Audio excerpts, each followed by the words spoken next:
The worst part was not the hiding. It was watching my husband introduce another woman as the most important person in his life while I stood 15 feet away, pretending I did not exist. "This is Brittany," Gregory said to the cluster of executives surrounding him. His hand rested on her lower back, proprietary and familiar. "She's the real brains behind our recent success. I couldn't do any of this without her."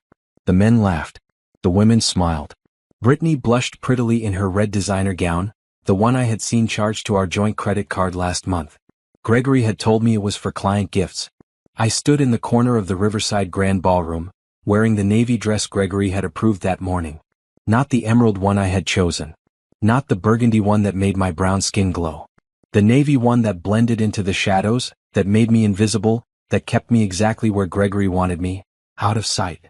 "Why are you even coming?" he had asked 3 hours earlier as I got ready in our bedroom. "This is a business event, Naomi. Important people will be there." "I'm your wife," I had said quietly. "Shouldn't I be there?" "Fine. But wear something appropriate. And stay in the background. The new CEO is attending tonight and I need to make the right impression. I can't have you embarrassing me." 20 years of marriage had taught me not to argue. 20 years had slowly eroded the woman I used to be, the one who laughed easily and spoke her mind. That woman had disappeared somewhere between the first time Gregory criticized my appearance and the 1000th time he made me feel small. So I wore the navy dress. I stood in the corner. I watched my husband charm everyone in the room while treating me like a secret he needed to keep. The ballroom was spectacular. Crystal chandeliers cast bright light across white marble floors. Floor-to-ceiling windows overlooked the city skyline. Servers circulated with champagne and appetizers. Everyone wore their finest clothes, their brightest smiles, their most ambitious faces. I recognized many of the guests. Gregory worked for Hartwell Industries, a major real estate development company. Tonight's event was special. The company had been acquired by a mysterious billionaire, someone named Sebastian Cole. No one had met him yet. He was flying in from Europe specifically for this gala. Gregory had been obsessed with making connections tonight. For weeks he had talked about nothing else.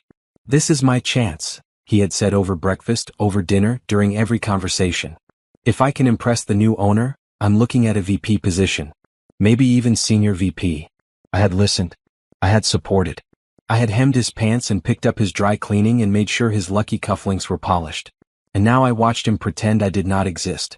"Naomi?" I turned to find Patricia Chin, one of the other wives, approaching with a sympathetic smile. We were not friends, but she had always been kind. "How are you holding up?" Patricia asked, her voice low. "I'm fine," I lied. "You look beautiful. That color suits you." I almost laughed. The color suited the wallpaper. That was the point. "Thank you." Patricia glanced toward Gregory and Brittany. Men can be such fools.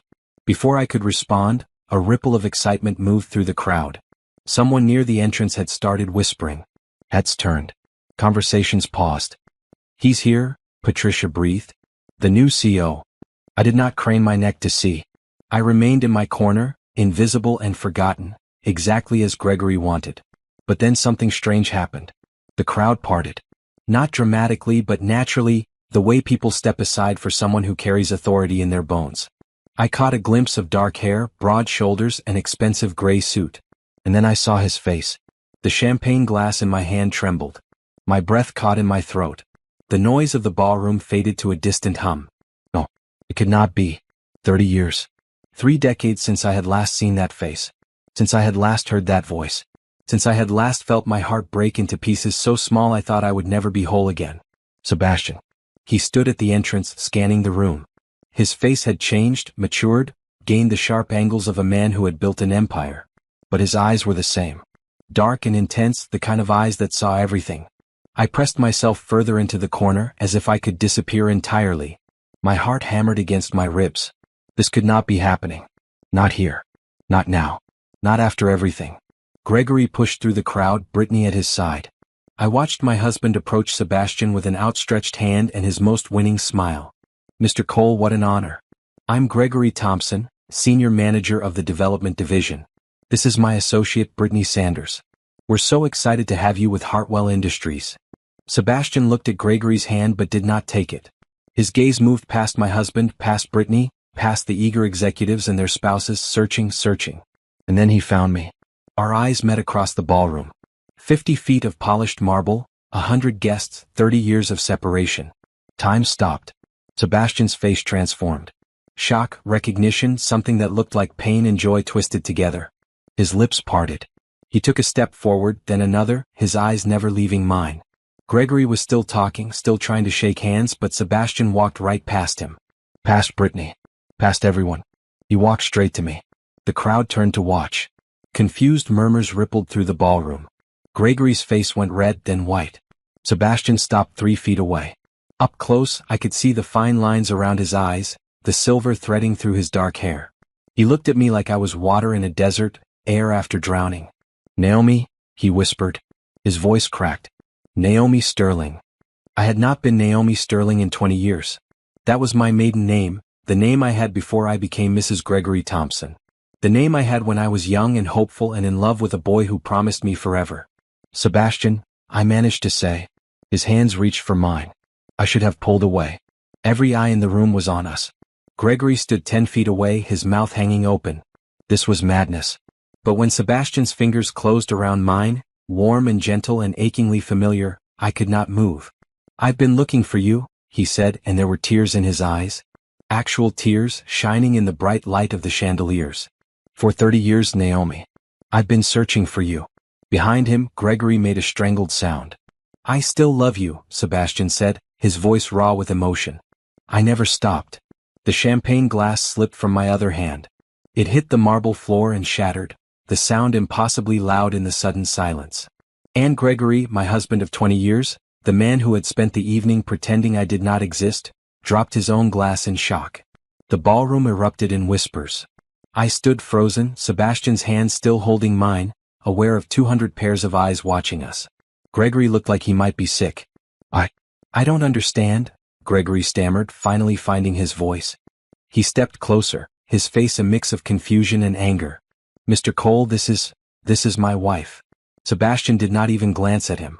His eyes remained locked on mine, searching my face like he was memorizing every detail. Your wife, Sebastian repeated, the words hollow. Finally, he turned to look at Gregory. The warmth drained from his expression, replaced by something cold and sharp. This is your wife? Yes, Naomi. We've been married for 20 years. Something flickered across Sebastian's face. Pain perhaps. Or calculation. When he looked back at me, his voice was gentler. Is this true? I nodded, unable to speak.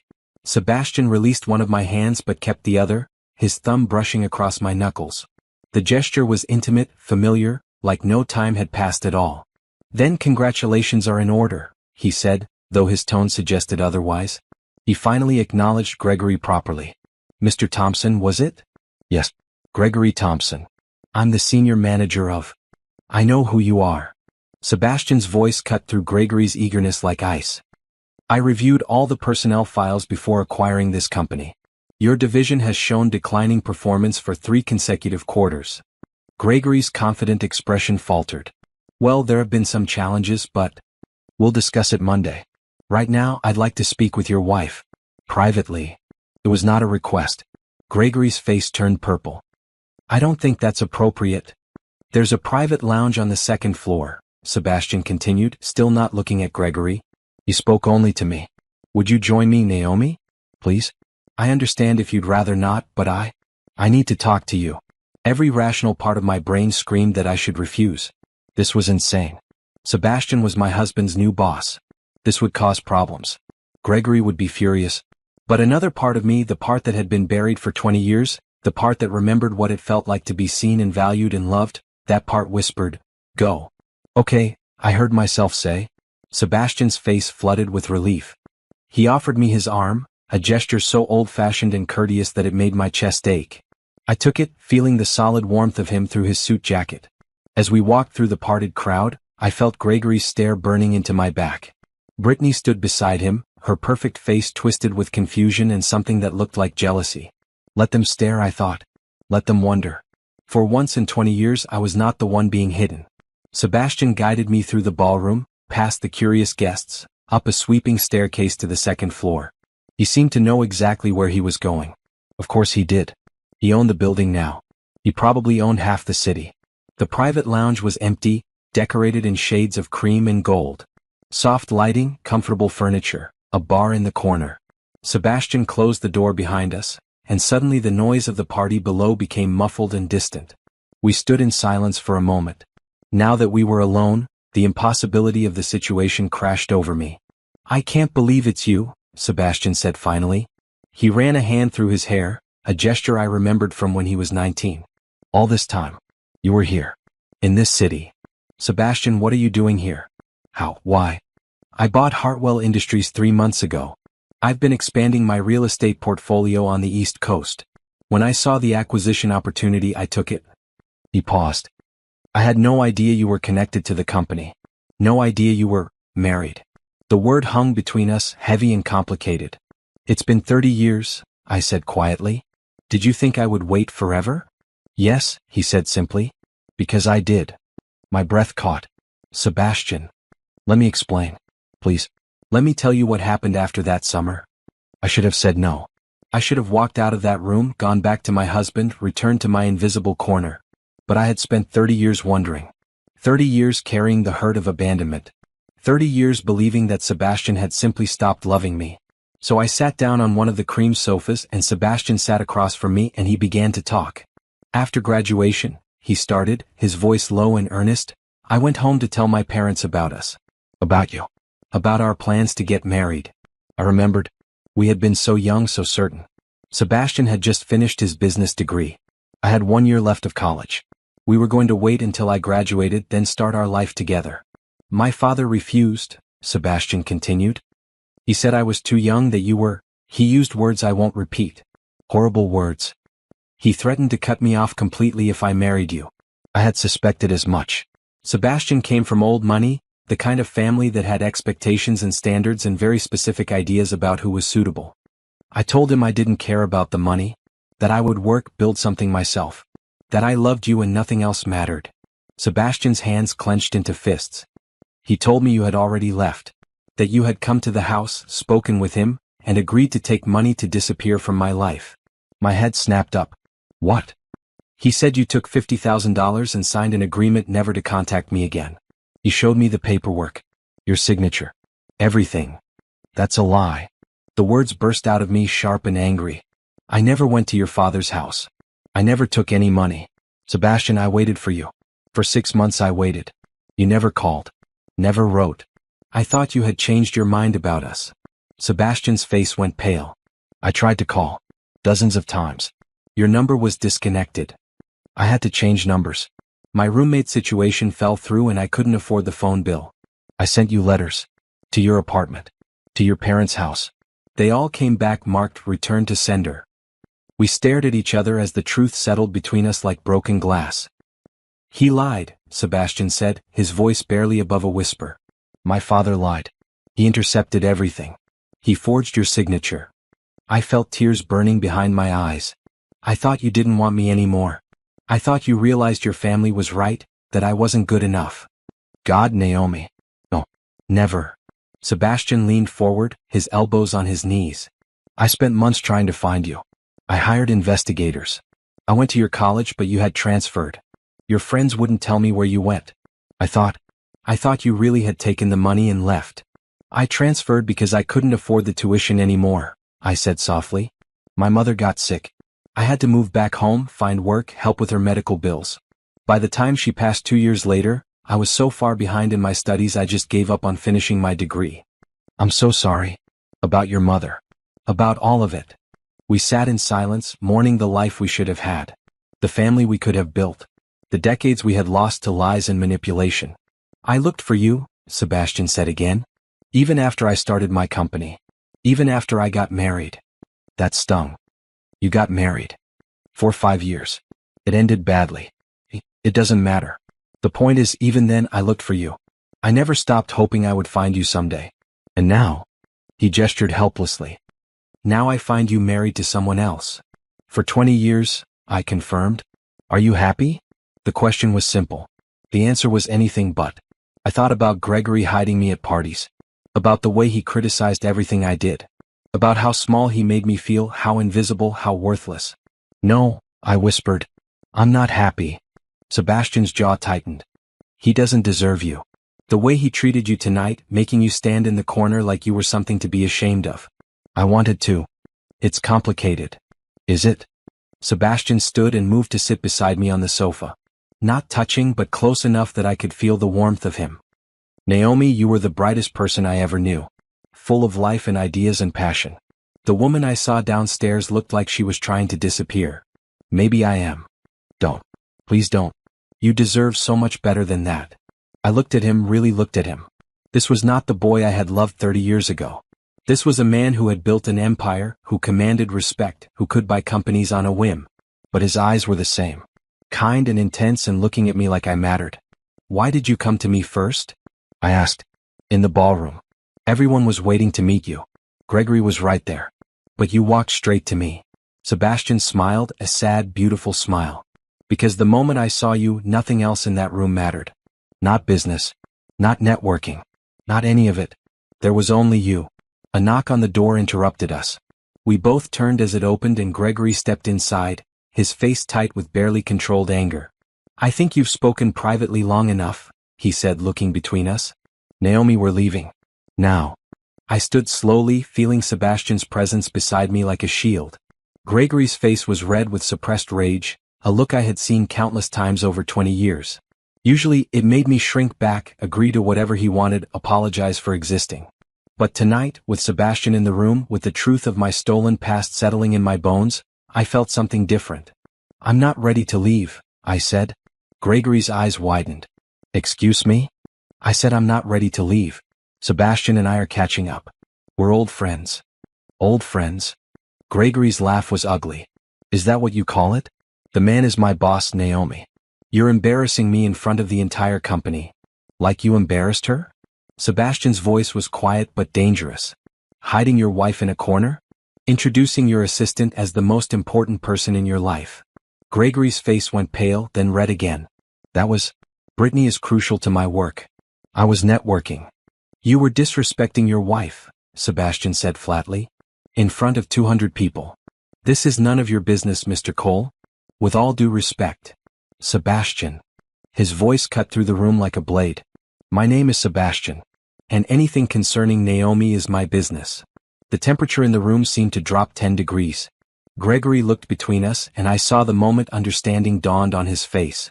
You had a relationship. Before. We were engaged, Sebastian said simply. Gregory's mouth fell open. Engaged? 30 years ago. Before someone's father interfered and destroyed everything. I had never told Gregory about Sebastian. It had felt too painful, too private. In the early days of our relationship, Gregory had asked about my past relationships, and I had given vague answers. He had never pushed.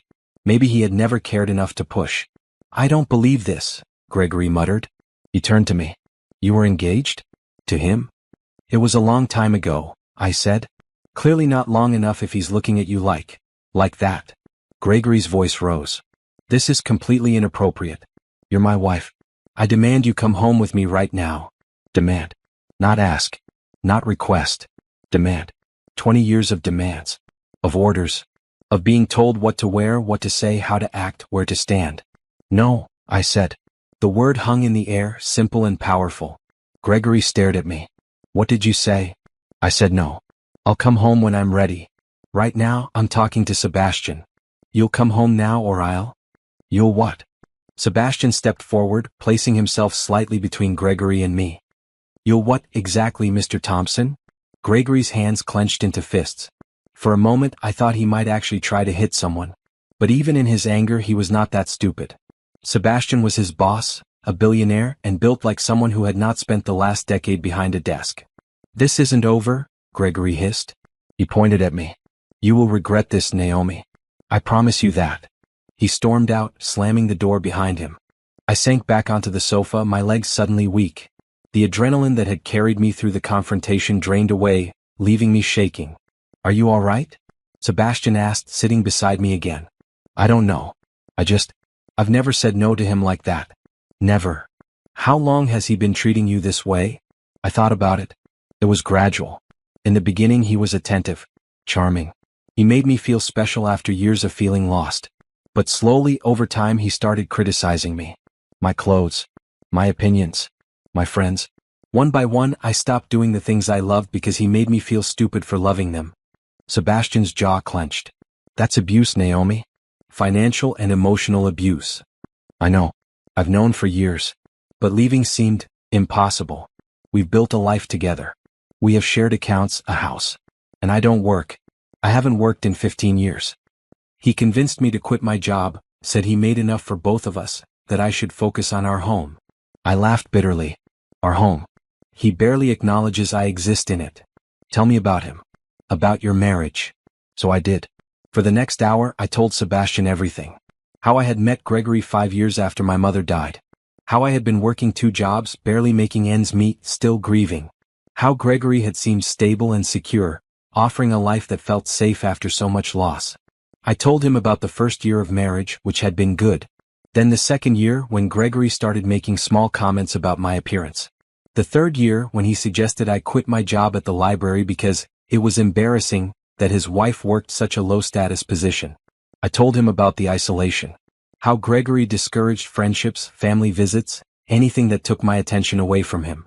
How he controlled the finances, gave me an allowance like I was a child, checked my spending obsessively. I told him about Brittany, the 28-year-old assistant who had joined his company 3 years ago.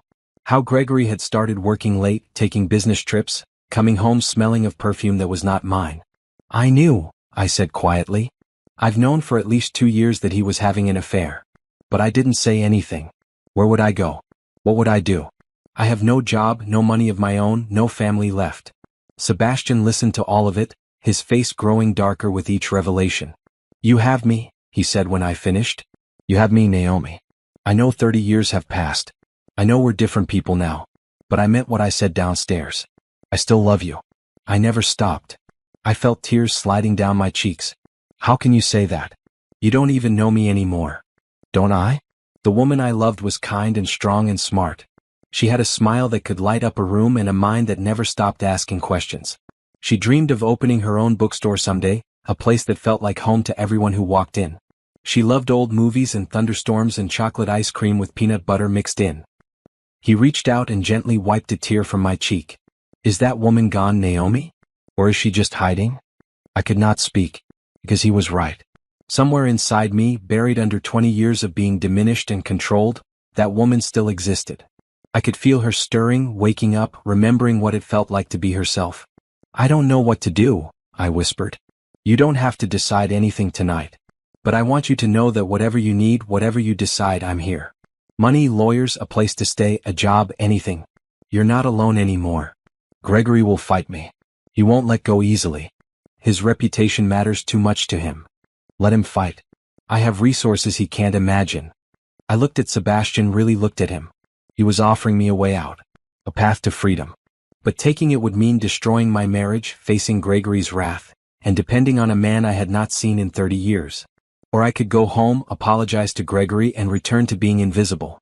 The choice should have been harder. But after tonight, after feeling what it was like to be seen again, to matter again, the decision was clear.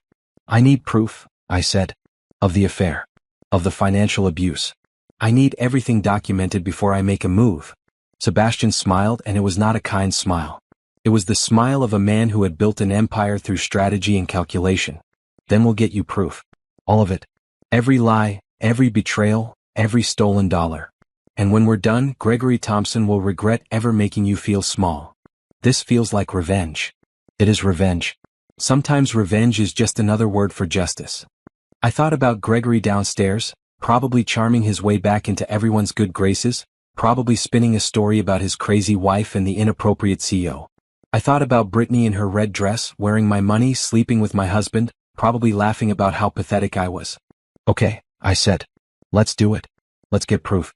Let's burn his whole world down. Sebastian took my hand again, squeezing gently. I've waited 30 years to find you. I can wait a little longer to make this right. We talked for another hour, making plans. Sebastian had connections with the best private investigators, forensic accountants, divorce lawyers. He could get people started on gathering evidence immediately. Be careful, he warned. Don't let Gregory know you suspect anything beyond tonight.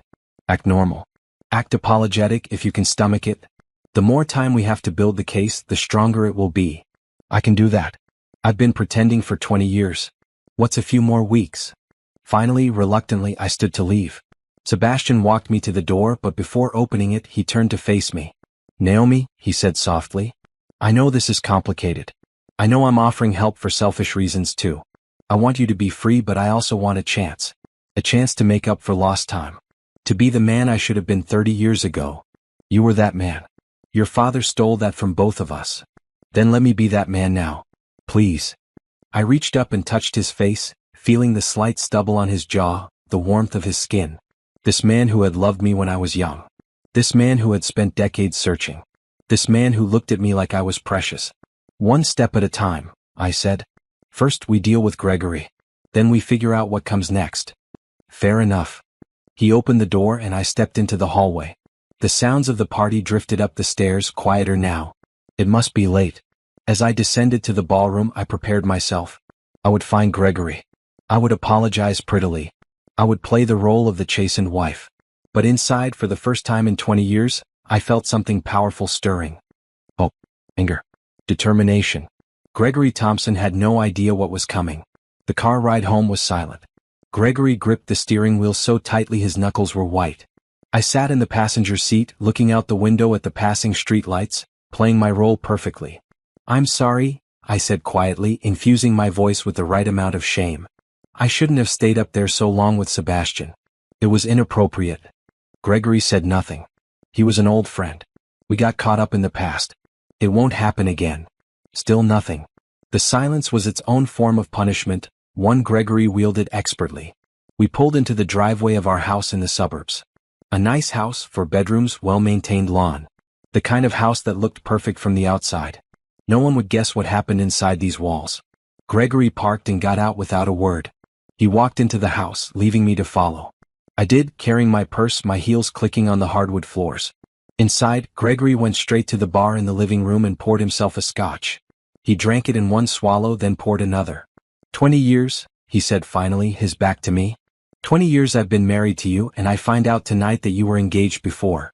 To a billionaire. It was 3 decades ago. It didn't seem relevant. Didn't seem relevant. He turned to face me and I saw the calculation in his eyes. He's still in love with you. Anyone with eyes could see that. I said nothing. He looked at you like you were the only person in that room. Like you were something precious. Gregory took another drink. He's never looked at you the way I have. Like the burden you are. The disappointment. The words should have hurt. Once they would have. But tonight, after Sebastian, after remembering what it felt like to be valued, they just bounced off me. I said I was sorry. Sorry. Gregory laughed. You embarrassed me in front of my entire company. In front of my boss. Do you have any idea what people were saying? What they were thinking? That your boss and I are old friends? That my boss wants to sleep with my wife? He slammed his glass down on the bar. That I can't even control my own wife. That I'm weak. There it was. Gregory did not care that Sebastian still loved me. He cared about how it made him look. I'll make it right, I said, keeping my voice soft and submissive. I'll stay away from Sebastian. I'll be more careful. Gregory studied me for a long moment. Yes, you will. Starting now, you're not to have any contact with Sebastian Cole. None. If he calls, you don't answer. If he visits, you turn him away. Understood. Understood.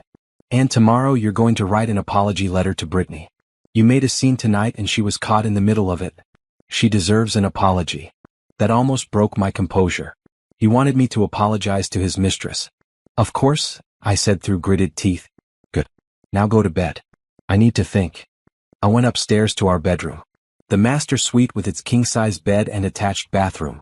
I changed into my nightgown, washed my face, brushed my teeth. All the normal rituals of a normal night. Except tonight was not normal. Tonight everything had changed. I lay in bed, staring at the ceiling and let myself remember. Really remember for the first time in years. I was 21 when I met Sebastian. He was 22. It was summer, and I was working at a bookstore near campus to save money for my final year of college. He came in looking for a specific architecture book and I helped him find it. We talked for 2 hours. About books, about dreams, about everything and nothing. When the store closed, he asked if I wanted to get coffee. I said yes. We were inseparable after that. 3 months of perfect summer. Picnics in the park, late-night conversations, stolen kisses, plans for the future. Sebastian was brilliant and kind and he made me laugh. He really saw me in a way no one else ever had. When he proposed 2 weeks before he was supposed to leave for his father's company, I cried with happiness. We planned a simple wedding. Nothing fancy, just us and a few friends. We would start small, build our life together, support each other's dreams. And then he disappeared. No calls. No letters. Nothing. I waited. I called his apartment over and over. I went to his parents' estate but was turned away at the gate. I wrote letters that came back unopened. After 6 months I had to accept that he was gone. That whatever we had meant to me, it had not meant the same to him. That rejection, combined with my mother's illness, had broken something in me. I had spent the next 5 years just surviving, not living. Working, taking care of my mother, watching her slowly die, drowning in medical debt. When I met Gregory, I was 26 and exhausted. He was 32, successful, stable. He did not make my heart race like Sebastian had. But he offered security, safety, a life where I would not have to worry about money or survival. So I said yes when he proposed after 6 months of dating. I told myself I was being practical. That love was for young people and I was tired of being young. The first year was good. Gregory was attentive, generous. He took me to nice restaurants, bought me clothes, made me feel taken care of. But gradually things changed. It started with small comments. That dress is a bit much, don't you think? Maybe don't tell that story at dinner, it makes you sound naive. Do you really need to call your friend again? You just talked to her yesterday. Then the comments became rules. Wear this. Don't say that. Stay here. Come home. And I obeyed. Because leaving meant losing the security I had fought so hard to find. Because I had convinced myself that marriage required compromise, and this was just part of it. But somewhere in those 20 years I had lost myself entirely. I had become a shadow, a prop in Gregory's life. The quiet wife who stayed in the background. The woman who did not embarrass him or challenge him or remind him that she had her own thoughts and dreams. Until tonight. Tonight I had seen myself through Sebastian's eyes. Not as a burden or disappointment but as someone worth searching for. Someone worth 30 years of looking. My phone buzzed on the nightstand. I picked it up, careful not to let the light spill into the hallway where Gregory might see. A text from an unknown number. It's Sebastian. Got your number from company files. Hope that's okay. Just wanted to make sure you got home safely. I should not respond. Gregory had forbidden it. But Gregory was downstairs drinking and I was tired of following his rules. I'm fine, I typed back. Thank you for tonight.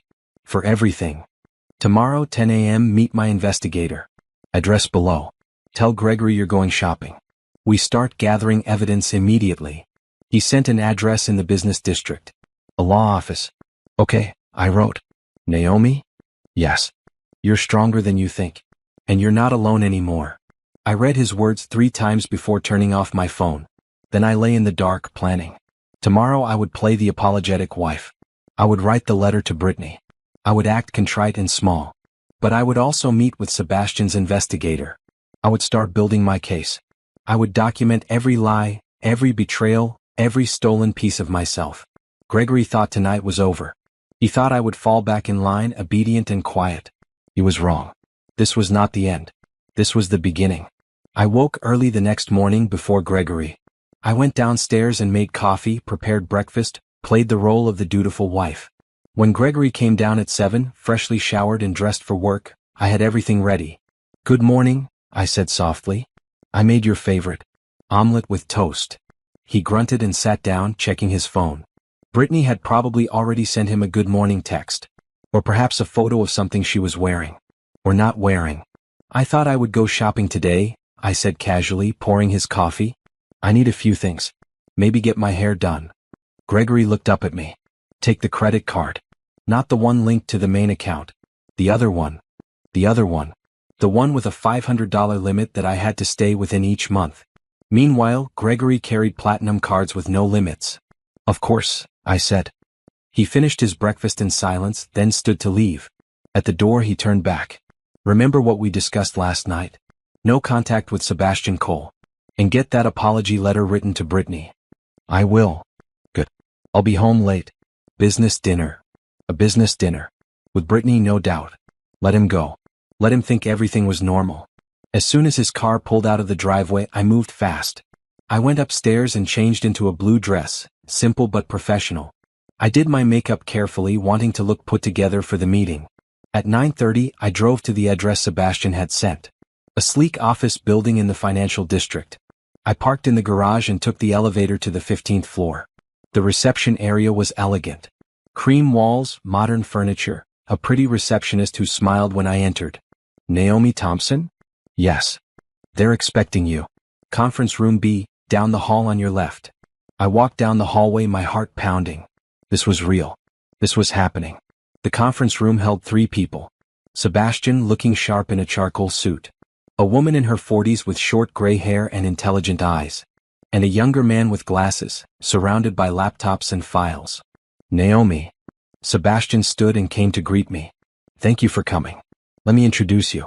This is Patricia Morgan, one of the best divorce attorneys in the state. And this is Derek Lee, a forensic accountant and private investigator. Patricia extended her hand. Mrs. Thompson, thank you for trusting us with this. Thank you for helping me. Let's sit, Patricia said, gesturing to the table. We have a lot to cover. For the next 2 hours they asked me questions. About my marriage. About Gregory's behavior. About our finances, our assets, our daily life. Derek took notes on his laptop, occasionally asking for clarification.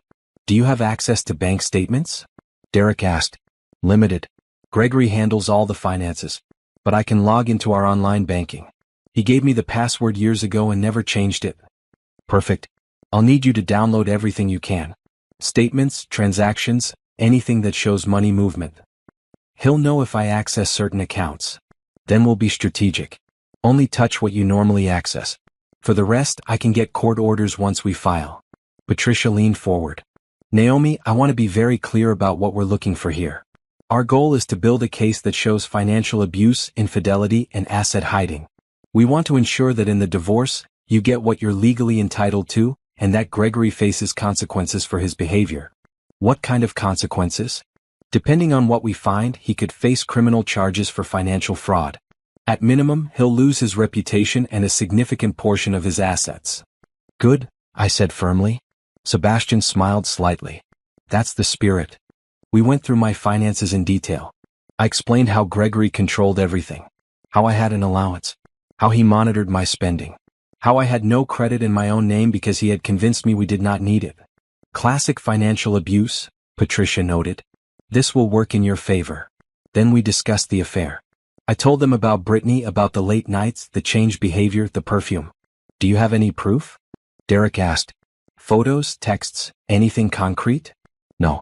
But last night at the gala, he introduced her as the most important person in his life. In front of everyone. We'll get proof, Derek said confidently. I'll put surveillance on them starting today.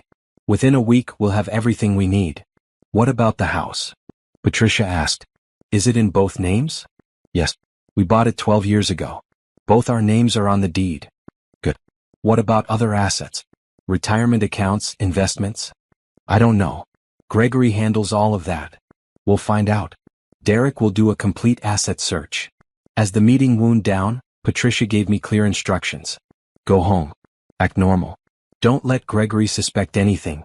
Keep downloading financial documents when you can, but be careful. In 1 week, come back here and we'll review what Derek has found. Once we have everything, we'll file for divorce and hit him with everything at once. 1 week, I repeated. Sebastian walked me to the elevator. Once the doors closed and we were alone, he turned to me. How are you feeling? Scared. Excited. Angry. All of it at once. That's normal. What you're doing takes courage. Or stupidity. No. It's courage. I've seen you with Gregory. I've seen how he makes you small. This is you taking your power back. The elevator reached the garage level.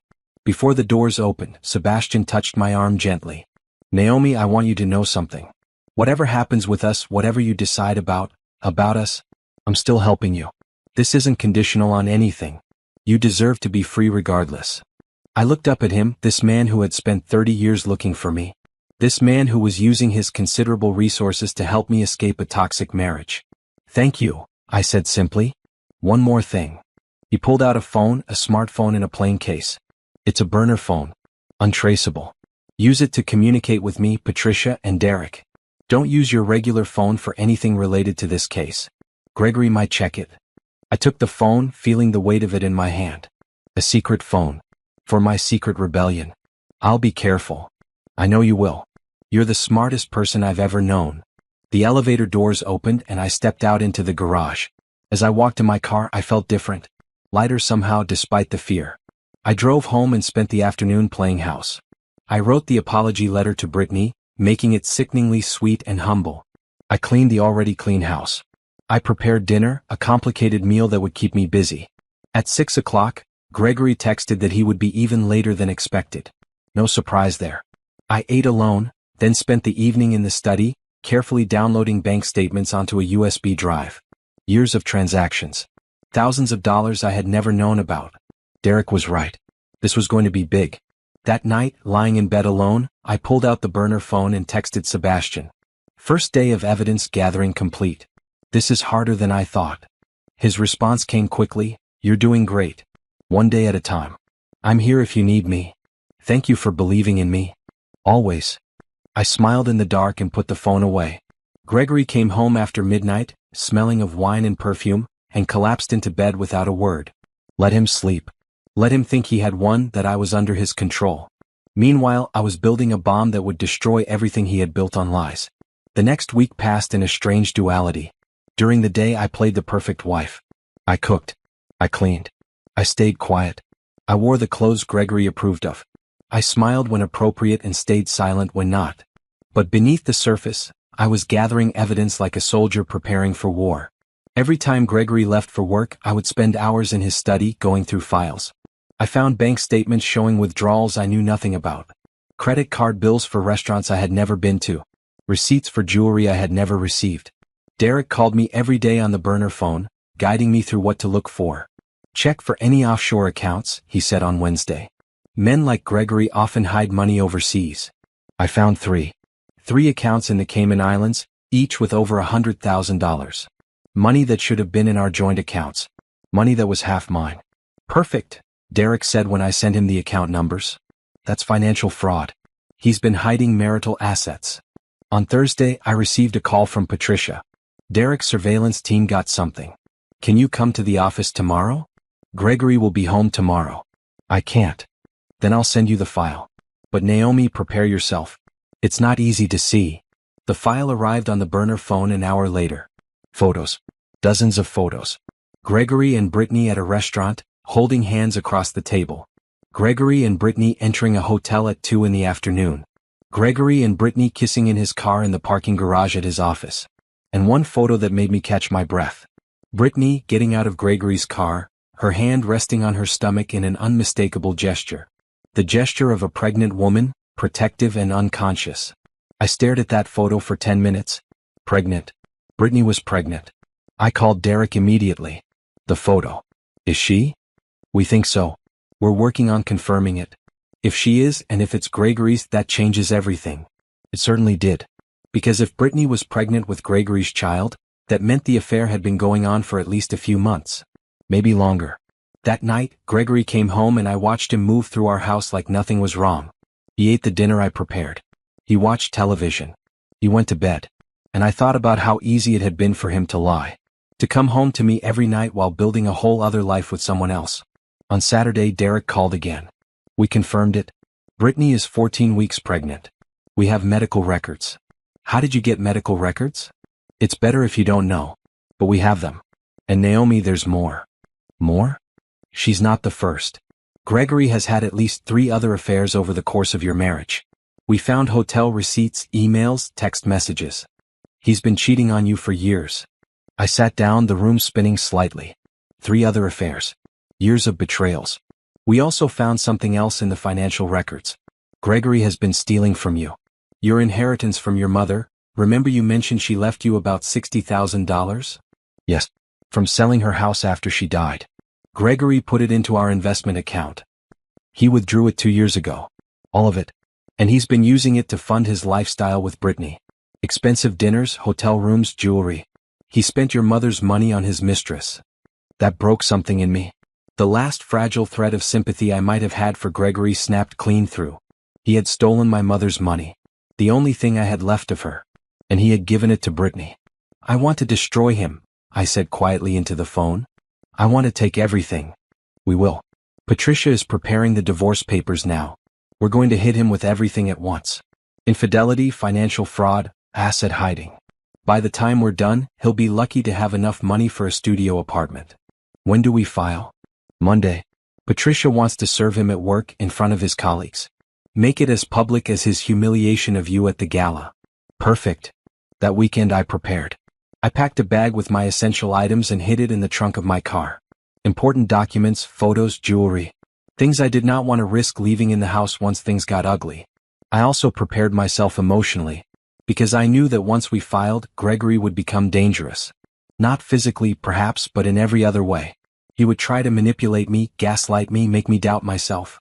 But I had something he did not have. I had truth. I had evidence. I had Sebastian and his team of legal experts. On Sunday night, I made Gregory's favorite dinner. Steak, perfectly cooked, with roasted potatoes and asparagus. I opened a bottle of expensive wine. I smiled and chatted and pretended everything was fine. You're in a good mood, Gregory noted, slightly suspicious. I'm just happy, I said. Things feel settled. Back to normal. He relaxed, reassured. Good. I'm glad we got past that whole thing with Cole. It was a momentary lapse, I'm sure. Absolutely. And you wrote that apology to Brittany? I did. I dropped it off at your office on Friday. I had done no such thing. But Gregory would not check. He was too confident that I was under his control. After dinner, Gregory went to bed early. He had an important meeting tomorrow, he said. Had to be fresh. I stayed up late, sitting in the living room looking at our house. This place that had been my prison for 20 years. Tomorrow the door would finally open. The burner phone buzzed. A text from Sebastian. Tomorrow's the day. How are you feeling? Terrified. But ready. You're the bravest person I know. I'll be there when it's done. Patricia's office, 2 p.m. We'll go over next steps. Thank you. For everything. Thank me by being happy. That's all I want. I held the phone for a long time, reading his words over and over. Tomorrow I would blow up my life.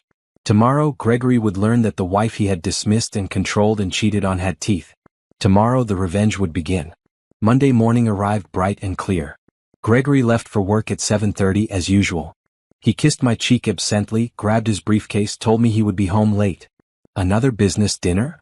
I asked sweetly. Yes. Important clients. Brittany, he meant. Not clients. But I just smiled and waved goodbye. At 9 o'clock, I received a text from Patricia on the burner phone. Papers filed. Server en route to his office. Should be there by 10 a.m. I spent the next hour pacing the house, unable to sit still. At 10:15 my regular phone rang. Gregory. I let it ring 4 times before answering, keeping my voice calm. Hello. What the hell did you do? Gregory's voice was a roar. There's a process server here. Divorce papers. In front of everyone. In front of my entire office. Oh no, I said, injecting false surprise into my voice. Divorce papers? There must be some mistake. Don't play dumb, Naomi. These papers list everything. The affairs, the financial fraud, the hidden accounts. How did you? You don't have access to any of this information. I guess I'm smarter than you thought. The silence on the other end was profound. You've been planning this, Gregory said finally, his voice low and dangerous. This whole week, playing the dutiful wife, you've been planning this. Yes. You can't do this. You have no money, no job, nowhere to go. You need me. Actually, I don't. I have a very good lawyer. And a lot of evidence. Oh, and congratulations, by the way. I hear Brittany is pregnant. 14 weeks. That must be exciting for you both. Gregory made a strangled sound. You, how? I know everything, Gregory. Every affair. Every lie. Every dollar you stole from me. My mother's inheritance that you spent on your mistress? I have receipts. The offshore accounts? I have those too. The forged signatures on property sales? Got those as well. You won't win. I'll fight this. I'll make sure you get nothing. You can try. But my lawyer is Patricia Morgan. Maybe you've heard of her? She's never lost a divorce case. And my forensic accountant is Derek Lee. He's testifying before Congress next month about financial fraud. They're very good at what they do. Who's paying for all this? You don't have money. I smiled even though he could not see me. I have friends. Cole. Sebastian Cole is helping you. That's a conflict of interest. He's my boss. Actually, he's your former boss. You'll be receiving termination papers today too. Turns out your division's poor performance, combined with evidence of you stealing from the company, makes you a liability. You're fired. The sound Gregory made was almost inhuman. You can't do this. You're my wife. Not for much longer. The papers say I'm filing for divorce on grounds of adultery, financial abuse, and fraud. I'm seeking full ownership of the house, half of all assets including the ones you've hidden, and restitution for the money you stole from my inheritance. Oh, and alimony. $10,000 a month for the next 10 years. I think that's fair, considering you've been living off my labor for 20 years. Your labor? You don't work. I managed your home, cooked your meals, entertained your clients, played the perfect wife while you humiliated me. That's labor, Gregory. And I'm done doing it for free. I'll make you regret this. I'll drag your name through the mud. I'll tell everyone what a vindictive woman you are. Go ahead. Tell them. Tell them how your vindictive wife discovered you'd been cheating on her for years. Tell them how she found the hidden money. Tell them about the pregnant mistress. I'm sure that will make you look great. Gregory was breathing hard on the other end of the line. Where are you? Are you still at the house? That's none of your concern. That's my house. Our house. And soon to be my house. I'd start looking for a new place to live if I were you. Maybe Brittany has room for you. Oh wait, probably not. I hear she's been texting her other boyfriend. The one she's been seeing on the weekends when you thought she was visiting her sister. You're not the only one being investigated, Gregory. That was a lie. Brittany had no other boyfriend as far as I knew. But the seed of doubt I just planted would eat at Gregory for days. You've changed, Gregory said. You're not the woman I married. You're right. I'm not. That woman was weak and scared and willing to accept crumbs. This woman wants everything you owe her. I hung up before he could respond. My hands were shaking. My heart was racing. But I felt powerful in a way I had not felt in 2 decades. An hour later, Patricia called. He was served. And he's furious. Security had to escort him out of the building. It was quite a scene. Good. Come to the office. We need to discuss next steps. And Naomi, you should know that Gregory's already hired a lawyer. Anthony Price. He's aggressive and expensive. Can we beat him? Absolutely. We have evidence he can't refute. But it's going to get ugly. I'm ready for ugly. I drove to Patricia's office, taking surface streets instead of the highway. I kept checking my mirrors, paranoid that Gregory might follow me. But there was no sign of him. At the office, Patricia, Derek, and Sebastian were waiting. Sebastian stood when I entered, his eyes full of concern. You did it, he said softly. I did it. How do you feel? Like I'm standing on a cliff and I just jumped. Then let us be your parachute. We spent the next 3 hours going over strategy. Gregory would fight every claim. He would try to portray me as a gold digger, a manipulator, someone who had seduced a billionaire into helping her steal from her hardworking husband. Let him try, Patricia said grimly. We have 14 witnesses from the gala who saw him hide you in a corner and introduce his mistress as his better half. We have bank records, security footage, medical records. He can spin whatever story he wants. The evidence doesn't lie. Derek pulled up a spreadsheet on his laptop. Here's what we found in terms of assets. The house is worth $700,000. Joint retirement accounts have about $400,000. The offshore accounts total $300,000. Then there are investments, stocks, bonds. Altogether, we're looking at about $2 million in marital assets. Half of that is mine, I said. More than half. Because he hid assets and stole your inheritance, the judge will likely award you a larger percentage. Plus alimony and possibly punitive damages. What about his job? Gone, Sebastian said. I can't have someone working for me who's been stealing from the company. And yes, he was. Small amounts, but over time it added up. Expense reports for dinners that never happened. Reimbursements for trips that were actually personal. It's all documented. Will he go to jail? Possibly. We've turned the evidence over to the district attorney. They're reviewing it for criminal charges. The thought of Gregory in jail should have made me happy. Instead, I just felt tired. 20 years of my life, wasted on a man who had never valued me. What happens now? I asked. Now you wait, Patricia said. Gregory's lawyer will file a response. There will be depositions, discovery, negotiations. This could take months. Where should I stay? Not at the house, Patricia said firmly. Once Gregory realizes he's losing everything, he could become dangerous. Do you have somewhere safe to go? I had been staying at a hotel for the past week, using money Sebastian had given me. But I could not live in a hotel for months. She can stay at my place, Sebastian said. I have a condo downtown. 3 bedrooms, fully furnished. I'm barely there anyway. I travel constantly. Patricia and Derek exchanged a look. That could complicate things, Patricia said carefully. Gregory's lawyer will use it against you. Say you're having an affair, that this is why you want the divorce. We're not having an affair, Sebastian said flatly. I know that. You know that. But perception matters in divorce cases. Then I'll get her a different place. A rental. Something in her name. That works better. Within an hour, Sebastian had called a real estate agent and arranged for me to see 3 furnished apartments that afternoon. By evening, I had signed a lease on a bright 1-bedroom in a secure building. Sebastian paid the first and last month's rent, plus a security deposit. I'll pay you back, I said as we stood in the empty apartment. Once the divorce is final.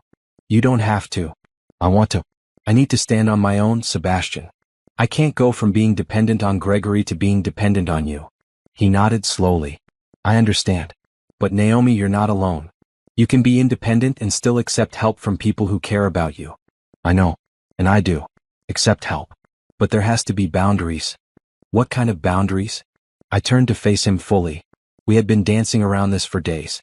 The history between us. The feelings that had never really died. The dangerous, complicated possibility of trying again. Sebastian, I need to figure out who I am outside of marriage. I've been someone's wife for 20 years. Before that, I was someone's daughter, someone's girlfriend. I don't know who Naomi is when she's just Naomi. I can wait while you figure it out. Can you? Really? Because I might need a year. Or 2 years. Or I might figure it out and realize I want to be alone. He stepped closer, close enough that I could see the flecks of gold in his dark eyes. I waited 30 years to find you. I can wait a little longer. What if I'm not worth waiting for? You are. You always have been. I wanted to kiss him. I wanted to fall into his arms and let him fix everything. But that would just be trading one dependency for another. Friends, I said firmly. We can be friends while I sort this out. Can you do that? Sebastian smiled, sad but genuine. Friends? Yes. I can do that. He left me alone in my new apartment. My empty, quiet, safe apartment. And I sat on the floor in the middle of the living room and cried. Not sad tears. Not exactly. But tears of release. Of fear. Of hope. For the first time in 20 years I was free. Now I just had to figure out what to do with that freedom. 2 months passed. 2 months of legal meetings, depositions, discovery. 2 months of Gregory's lawyer trying every trick to discredit me, to paint me as a woman scorned who had seduced a billionaire into helping her. But the evidence held firm. Bank records. Photos. Security footage. Witness testimonies. No amount of spin could change the facts. Gregory lost his job. His reputation. His standing in the community. And slowly he was losing the court case too.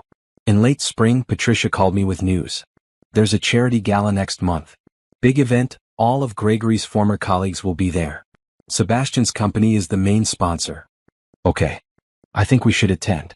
You and Sebastian. Show everyone that you're thriving, that you've moved on. It will be good for the case. You want me to go to a party with my ex-husband's former boss while my divorce is pending? That seems like a terrible idea. Actually, it's a strategic idea. Gregory will be there. He's already bought tickets, probably trying to network and find a new job. If he sees you happy, successful, with a man who clearly values you, it will eat at him. Might even make him more willing to settle. Or it might make him more vindictive. He's already as vindictive as he can be. Trust me on this. I discussed it with Sebastian that evening.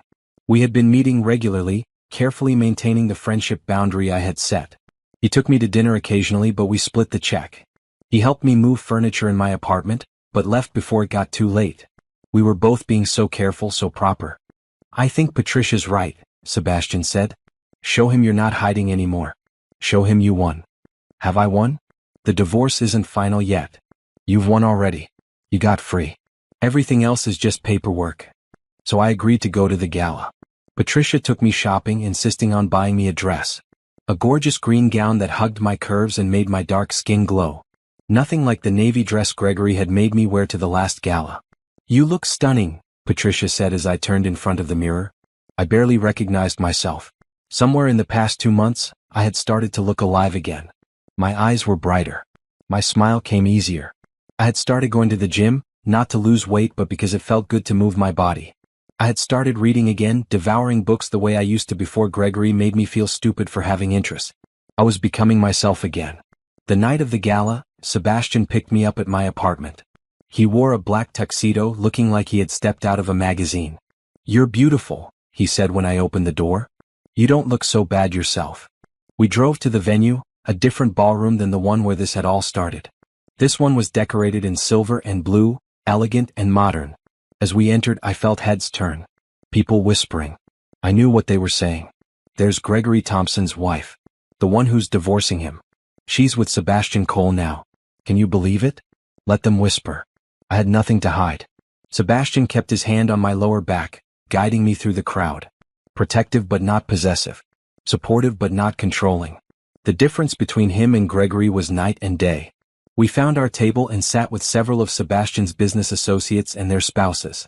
They were warm, welcoming, treating me like I belonged. Halfway through dinner, I saw him. Gregory standing near the bar, looking diminished somehow.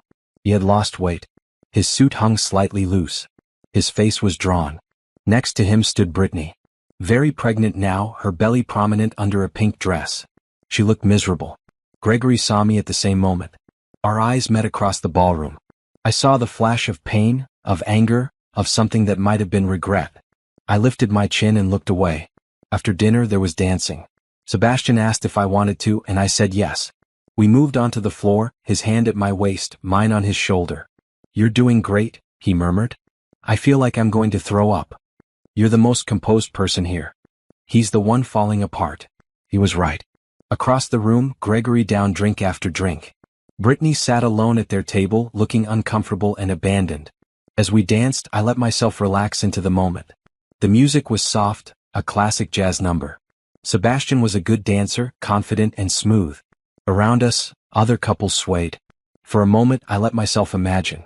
What if we had gotten married 30 years ago? What if we had built this life together without Gregory's interference, without 20 years of abuse? We would have had children maybe. A house full of laughter. Lazy Sunday mornings and shared dreams. Everything we had planned. But we would also never have become the people we were now. Sebastian would not have built his empire, learned the hard lessons that made him strong. And I would not have learned how to survive, how to fight back, how to value myself. Maybe everything happened exactly as it was supposed to. Maybe we needed those 30 years apart to become the people who could find each other again. "What are you thinking?" Sebastian asked. "That life is strange. And painful. And sometimes beautiful." "Which is this moment?" "Beautiful." He smiled and pulled me slightly closer. Not inappropriate but intimate. And I let him. The song ended. We walked back to our table. And as we did, Gregory appeared, blocking our path. "Naomi," he said. His voice was slurred slightly. He had been drinking heavily. "We need to talk." "No, we don't. Please. Just 5 minutes." Sebastian stepped forward. "She said no, Gregory. This is none of your business, Cole. She's still my wife." "Not for much longer," I said quietly. "And I have nothing to say to you. You're making a mistake. We can fix this. We can go to counseling, work through things. I'll change. I promise." I had heard these words before. In the early years, whenever he went too far with his criticism, his control. He would apologize, promise to change, be sweet for a few weeks. Then the cycle would start again. It's too late for that. Because of him? Gregory jabbed a finger at Sebastian. "You're throwing away 20 years of marriage for some fantasy with your old boyfriend? I'm leaving because you cheated on me for years. Because you stole my mother's money. Because you made me feel worthless every single day. Sebastian has nothing to do with it." "I don't believe that. You two are together. Everyone knows it." "We're friends." "Friends." Gregory laughed bitterly. "Right. Friends. He looks at you the way I used to look at you. Before you became so difficult. I became difficult when I stopped letting you control me." People were watching now. A crowd forming around us. I could see phones coming out, people recording. "Perfect. You've ruined me," Gregory said, his voice rising. "I lost my job. My reputation. Everything. And for what? Because I made a few mistakes." "A few mistakes? You had multiple affairs. You hid money. You stole from me and from your company. Those aren't mistakes, Gregory. That's who you are." "And what about her?" Gregory pointed at Brittany, who had appeared at his side. "She's pregnant with my child. You're going to destroy my child's life because you're vengeful?" "I'm not destroying anything. You did that yourself." Brittany tugged on Gregory's arm. "Let's go. Please. This isn't helping. But Gregory shook her off. You don't get to walk away from me. You don't get to humiliate me and then just move on like nothing happened. Watch me. I turned to walk away. Gregory grabbed my arm, his fingers digging in hard. Sebastian moved fast. He was between us in a second, his hand removing Gregory's grip with firm but controlled force. Don't touch her, Sebastian said, his voice low and dangerous. Or what? You'll hit me? Go ahead. Add assault charges to your girlfriend's divorce case. Sebastian, don't, I said quickly. He's not worth it. Security was approaching now, having noticed the commotion. They took Gregory by the arms, speaking in low tones. Sir, we're going to have to ask you to leave. This is discrimination. I paid for my ticket. You're drunk and you've assaulted a guest. Come with us or we'll call the police. Gregory allowed himself to be led away, Brittany following behind him with tears streaming down her face. The crowd dispersed slowly, going back to their conversations. But I could feel the eyes still on me, the whispers. Are you okay? Sebastian asked. I'm fine. My arm hurts a little, but I'm fine. He took my arm gently, pushing up the sleeve of my dress. There were red marks where Gregory had grabbed me. Marks that would become bruises. We're documenting this, Sebastian said grimly. He pulled out his phone and took photos. Your lawyer will want this for the case. I let him photograph the marks, feeling oddly disconnected from my own body. I want to go home, I said quietly. Of course. We left the gala, driving back to my apartment in silence. When we arrived, Sebastian walked me to my door. Thank you, I said. For tonight. For everything. You don't have to thank me. Yes, I do. You could have let me face this alone. You didn't. He reached out and gently touched my cheek. I would never let you face anything alone. Not if I can help it. We stood there for a long moment, the air between us charged with everything we were not saying. Everything we were holding back. Good night, Sebastian. Good night, Naomi. He left and I went inside my apartment. I changed out of the green dress, washed my face, examined the bruises forming on my arm. Then I called Patricia and told her everything. She was thrilled. Perfect. Assault at a public event, witnesses, photos. This will end the case. Gregory's lawyer will settle now. He has to. How soon? I'll reach out tomorrow. I bet we have this wrapped up within a week. She was right. 3 days later, Gregory agreed to settle. I got the house, 60% of all assets, alimony for 10 years and full restitution for the stolen inheritance. Gregory got his offshore accounts, his car, and the knowledge that he had lost everything else. The divorce was finalized on a Tuesday afternoon. Patricia, Derek, and Sebastian came with me to the courthouse. When the judge signed the papers, I felt something inside me release. Free. I was finally free. The aftermath came swiftly. Within days of the divorce being finalized, the district attorney filed criminal charges against Gregory. 3 counts of financial fraud, 2 counts of embezzlement from his former company, 1 count of forgery for the signatures he had faked on property documents. His lawyer tried to negotiate a plea deal. The DA refused. They wanted to make an example of him. Gregory's trial began 3 months after my divorce was final. I attended every day, sitting in the gallery watching my ex-husband face the consequences of his actions. The prosecution laid out everything. Bank records. Forged documents. Testimony from Derek about the offshore accounts. Testimony from Sebastian about the embezzlement.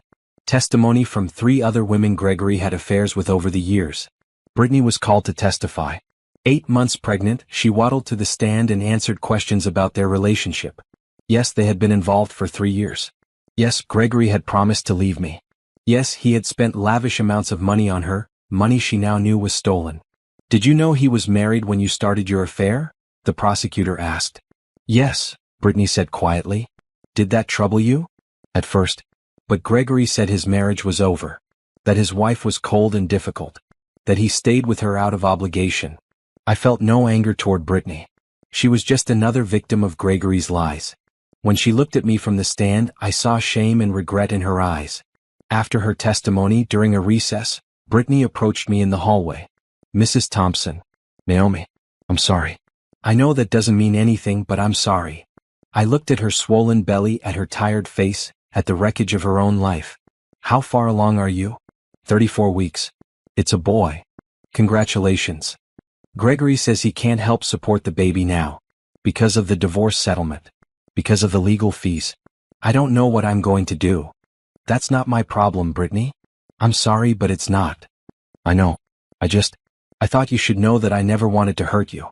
I believed his lies. We all did. She nodded and walked away, one hand on her lower back, the other cradling her belly. The trial lasted 2 weeks. The jury deliberated for 6 hours. They found Gregory guilty on all counts. Sentencing was scheduled for a month later. Gregory faced up to 10 years in prison. His lawyer argued for leniency, community service, probation. The judge was unmoved. Mr. Thompson, you are an educated man from a position of privilege. You had every opportunity to succeed honestly. Instead, you chose to lie, steal, and abuse the trust of those around you. You destroyed your marriage through repeated infidelity. You stole from your wife, including money she inherited from her deceased mother. You defrauded your employer. And throughout this trial, you have shown no remorse, no accountability. Gregory stood straight, his face blank. I am sentencing you to 8 years in state prison with eligibility for parole after 5. You will also pay restitution of $200,000 to your ex-wife, $50,000 to your former employer, and all court costs. The gavel came down. Gregory was led away in handcuffs. I watched him go and felt nothing. No satisfaction. No vindication. Just a quiet sense of closure. Outside the courthouse, reporters swarmed. They had been covering the trial, fascinated by the story of the cheating husband and the wife who had gotten revenge. Mrs. Thompson, how does it feel to see your ex-husband sentenced? I'm glad it's over. Do you think justice was served? I think consequences were served. Gregory made choices. Now he's living with them. What's next for you? I thought about that question. What was next? I'm going to live, I said simply. Really live. For the first time in 20 years. Sebastian was waiting by his car. He had attended every day of the trial, sitting beside me, offering silent support. How are you? He asked as we drove away from the courthouse. Tired? Relieved? Ready to move forward? What does moving forward look like? I had been thinking about this for months. Ever since the divorce was finalized, I had been making plans. I'm going to open a bookstore, I said. Remember how I always wanted that? A place that feels like home for everyone who walks in. Comfortable chairs, good coffee, shelves full of stories. Sebastian smiled. I remember. You used to describe it to me. Every detail. I have the money from the settlement. I can do this. Where will you open it? There's a space downtown. It used to be a bakery. Big windows, exposed brick, perfect location. I looked at it last week and I can't stop thinking about it. Then buy it. Open your store. Build your dream. What about you? I asked. What's next for Sebastian Cole, billionaire businessman? I'm thinking about scaling back. I've spent 30 years building an empire. Maybe it's time to enjoy it. What would you enjoy? He glanced at me, his expression soft. Time with people I care about. Travel that's not for business. Maybe learning to cook something other than pasta. Reading books instead of financial reports. Those sound like good goals. There's one more thing I'd like. But I promise to be patient, so I'll keep it to myself. I knew what he was not saying. That he wanted a chance with me. That he was waiting for me to be ready. 6 months ago I would not have been. I had needed time to find myself, to learn who Naomi was outside of marriage and control and fear. But now I was starting to understand. I was strong. I was capable. I was worthy of love and respect and partnership. And Sebastian, who had waited 30 years to find me, who had helped me escape a toxic marriage without asking for anything in return, who had been patient and supportive and kind, maybe he deserved a chance too. Sebastian. Yes. Would you like to have dinner with me this weekend? Not as friends. As something more? His hands tightened on the steering wheel. Are you sure? I'm sure that I want to try. I'm sure that you make me happy. I'm sure that I'd like to see where this goes. Then yes. Absolutely yes. It might not work out. We might realize we're better as friends. Or we might realize we're even better as partners. I smiled. Or that. We drove back to my apartment, and for the first time in months, the future felt full of possibility instead of fear. Gregory was in prison. I was free. The bookstore was waiting. And Sebastian, who had loved me 30 years ago and never stopped, was ready to love me again. This was not the ending I had imagined when I first married Gregory. But it was the ending I deserved. 6 months after Gregory's sentencing, I stood in front of my bookstore looking up at the sign. Sterling Pages, in elegant letters, a reference to my maiden name that I had legally reclaimed. The space was perfect. Hardwood floors. Floor-to-ceiling bookshelves. comfortable reading nooks with oversized chairs. A small cafe area serving coffee and tea. Large windows that let in natural light, making everything feel bright and welcoming. Sebastian had helped me renovate, though I had insisted on paying him back from my settlement money. We had worked side by side, painting walls, building shelves, choosing furniture. It had been exhausting and wonderful. Opening day was tomorrow. I was terrified and excited in equal measure. Ready for the big day? Sebastian asked, coming up behind me with 2 cups of coffee. I took one gratefully. As ready as I'll ever be. You're going to be amazing. This place is amazing. I looked around at what we had built. What I had built. 6 months ago, I had been a woman with no job, no confidence, and no idea who she was. Now I was a business owner, an independent woman, someone who had fought for herself and won. Come upstairs, I said. I want to show you something. Above the bookstore was a small apartment that came with the property. I had renovated it too, turning it into a cozy space with 1 bedroom, a kitchenette, and a living area full of books and art. I'm going to live here, I said. At least for a while. It feels right living above the store. It's perfect for you. We sat on the sofa, drinking our coffee, watching the sun set through the windows. Patricia called yesterday, I said. The restitution money came through. All $200,000. What are you going to do with it? Half is going into a fund for the bookstore. Emergency expenses, growth opportunities. The other half I'm donating to a foundation for women leaving abusive relationships. Sebastian looked at me with something like awe. That's incredibly generous. I got lucky. I had resources, help, people who believed me. Not every woman does. If this money can help someone else escape, then it's going to the right place. Your mother would be proud. I felt tears prick my eyes. I hope so. The foundation is in her name. The Sterling Foundation. Perfect. We sat in comfortable silence for a moment. Over the past 6 months, Sebastian and I had been slowly, carefully rebuilding what we had lost. Dating like normal people. Dinners, movies, long walks, getting to know each other again. It was different from 30 years ago. We were older, wiser, carrying our own scars and lessons. But the connection was still there, stronger even than before. I have something to tell you, Sebastian said, setting down his coffee cup. Okay. I'm selling my company. Well, most of it. Keeping a few key properties, but the rest is going to a private equity firm. The sale should close in 3 months. I stared at him. That's huge. Your company is your life. It was my life. For 30 years, I poured everything into building it because I didn't have anything else. No family, no real relationships, just work. But now, he took my hand. Now I have you. And I want time to enjoy that. What will you do with your time? Travel. Read. Learn to cook. Maybe volunteer with your foundation. And I want to be around for this. He gestured to the bookstore. I want to see you succeed. I want to be here for book clubs and author events and whatever else you dream up. You're not just saying this because of me, right? You really want to step back. I really want to step back. I'm 52 years old, Naomi. I have enough money to live comfortably for 10 lifetimes. I want to actually live now, not just work. I thought about that. About how both of us had spent so many years doing what we thought we should do, living the lives other people wanted for us. And now, finally, we were choosing ourselves. Okay, I said. Sell the company. Step back. Be here. Just like that. Just like that. Life's too short to spend it doing things that don't make you happy. Sebastian pulled me closer and I let myself lean into him. Solid and warm and safe. I love you, he said quietly. I know we're taking things slow and I'm not asking for any kind of commitment. I just need you to know that I love you. I always have. I love you too, I said, and it felt right. True. It's different from when we were kids. Deeper. But it's still real. That's all I need to know. We stayed like that until the sun set completely, holding each other in the growing darkness. The next morning, Sterling pages opened for business. Patricia came, bringing a beautiful flower arrangement. Derek came, buying 3 mystery novels. Other people I had met over the past months came. The woman who owned the coffee shop next door, the lawyer who had helped me with the property paperwork, neighbors from my apartment building. And customers. Real customers who browsed the shelves, bought books, sat in the reading nooks, and told me what a wonderful space I had created. By the end of the day, I was exhausted and exhilarated. You did it, Sebastian said as we locked up. Your first day is officially a success. I did it, I repeated, letting the reality sink in. I really did it. That night, Sebastian took me to dinner at a nice restaurant. Not too fancy, just comfortable and good. Over pasta and wine we talked about the future. I've been thinking about something, I said.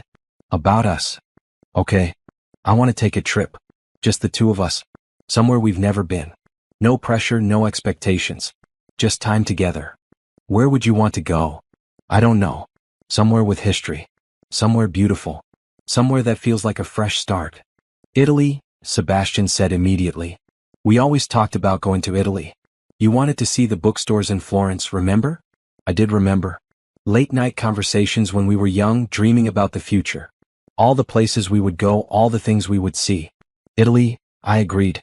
Let's do it. We planned the trip for 3 months out, giving me time to hire a manager for the bookstore and giving Sebastian time to close his business deal. Those 3 months passed in a blur. The bookstore thrived. I hosted book clubs, author readings, children's story hours. The community embraced Sterling Pages, making it exactly what I had hoped. A place that felt like home. The Sterling Foundation grew too. With Patricia's help, I connected with shelters and legal aid organizations. The foundation provided grants for women needing lawyers, emergency funds for those leaving abusive relationships, and support for job training and education. Every month, I received letters from women the foundation had helped. Their stories broke my heart and filled it at the same time. So many women trapped in situations like mine. So many women finding the courage to leave. I answered every letter personally, sharing my story, offering hope. And through it all, Sebastian was there. Not controlling or demanding, but present. He helped at the bookstore when I was short-staffed. He attended foundation meetings when I needed support. He cooked dinner in my little apartment above the store and we would eat together talking about our days. It was the partnership I had always wanted. Built on respect and trust and genuine affection. When the day came for our trip to Italy, I closed the bookstore for 2 weeks, leaving it in the capable hands of my new manager, a young woman named Rachel who loved books as much as I did. Sebastian and I flew to Rome, then took the train to Florence. We wandered through museums and churches. We ate incredible food and drank wine. We visited bookstores, including the one I had dreamed about for 30 years. One evening, we stood on the Ponte Vecchio, watching the sun set over the Arno River. The sky was painted in shades of orange and pink, the water reflecting the light like a mirror. This is perfect, I said. It is, Sebastian agreed. Naomi, can I ask you something? Of course. He turned to face me fully, taking both my hands. I know we said we'd take things slow. And we have. But I'm 52 years old. I've wasted enough time. I don't want to waste any more. My heart started beating faster. I'm not asking you to marry me. Not yet. But I'm asking if you'd consider living with me. Not in my condo downtown, but in a place we choose together. A home that's ours. I thought about my apartment above the bookstore, cozy and perfect for one. And I thought about Sebastian's sleek, empty condo that he barely used. Where would this home be? Wherever you want. Near the bookstore so you can walk to work. With a garden if you want one. With a library if you want one. With space for both of us to be ourselves. And what about in 5 years? Or 10? What happens if we realize this isn't working? Then we'll deal with it like adults. But Naomi, I've spent 30 years without you. I know what that feels like. I know what I want. The question is, what do you want? What did I want? I wanted the bookstore to keep thriving. I wanted the foundation to help more women. I wanted to keep growing, keep learning, keep becoming more myself. And I wanted Sebastian. Not because I needed him, but because I chose him. Because he made me laugh and challenged me and supported my dreams. Because after everything we had been through, separately and together, we had somehow found our way back to each other. Okay, I said. Let's find a home together. Sebastian's face lit up with the most beautiful smile I had ever seen. He pulled me into his arms and I held him tight, both of us crying a little. I love you, he whispered into my hair. I love you too. So much. We stood on that bridge in Florence, two people who had lost each other and found each other again, and I felt truly happy for the first time in my adult life. This was not the fairy tale ending where everything was perfect. I still had hard days. I still woke up sometimes with anxiety about money, even though I had plenty now. I still flinched sometimes when someone raised their voice, a remnant of 20 years with Gregory. But I was healing. Day by day, moment by moment, I was becoming whole. And Sebastian was healing too. Learning to trust, to be vulnerable, to let someone in completely. We flew back to the States and started house hunting. We found a place 6 blocks from Sterling Pages, a Victorian house with a front porch, a garden, and enough space for both of us to have our own offices.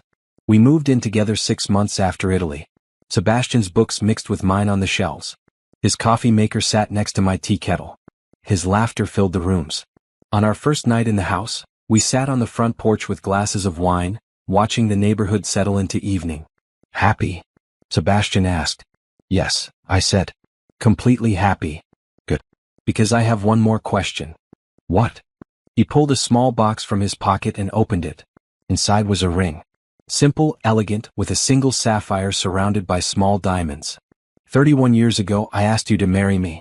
You said yes. Then life got in the way. We lost each other. We went through hell. But we found our way back. He looked at me with those dark, intense eyes that had never stopped seeing me. "Naomi Sterling, will you marry me?" Again. For the first time. For the last time. For forever. I looked at the ring, at Sebastian, at the house behind us that we had chosen together. I thought about everything we had survived, everything we had lost, everything we had found. "Yes," I said. "Yes, I will marry you." He slipped the ring on my finger and it fit perfectly. Just like us. After all this time, after all the pain and growth and change, we finally fit. We got married 3 months later in a small ceremony in our garden. Just close friends, Patricia and Derek, Rachel from the bookstore, a few people from Sebastian's former company. No grand affair. No stress. Just 2 people who loved each other, promising to build a life together. When the officiant said, "You may kiss," Sebastian cupped my face in his hands and kissed me like we were 19 again. Like we had all the time in the world. And maybe we did. Maybe after losing 30 years, we had earned the right to whatever time we had left.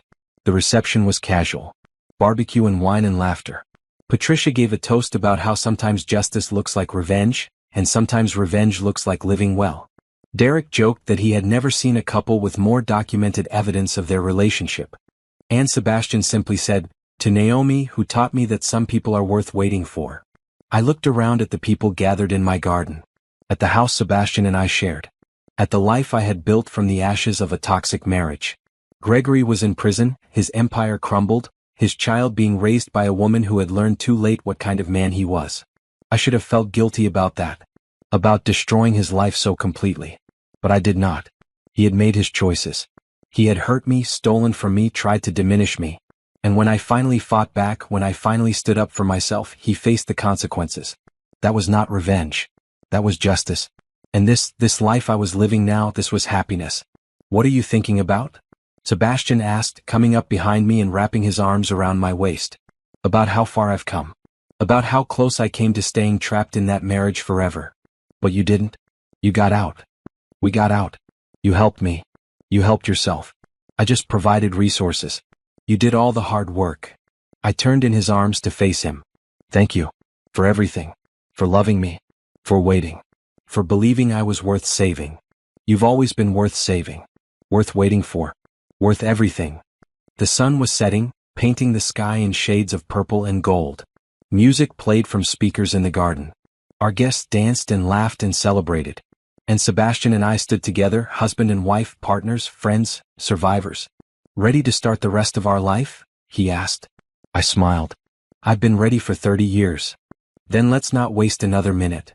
We walked back into the celebration, hand in hand, and I knew with absolute certainty that I had made the right choice. Not just in marrying Sebastian, but in fighting for myself. In refusing to stay invisible. In demanding the life I deserved. Gregory had tried to hide me at that party. He had wanted me to stay in the shadows, quiet and controlled. Instead, I had stepped into the light. And I was never going back into the darkness again. This was my new dawn. My new beginning. My new life. And it was beautiful.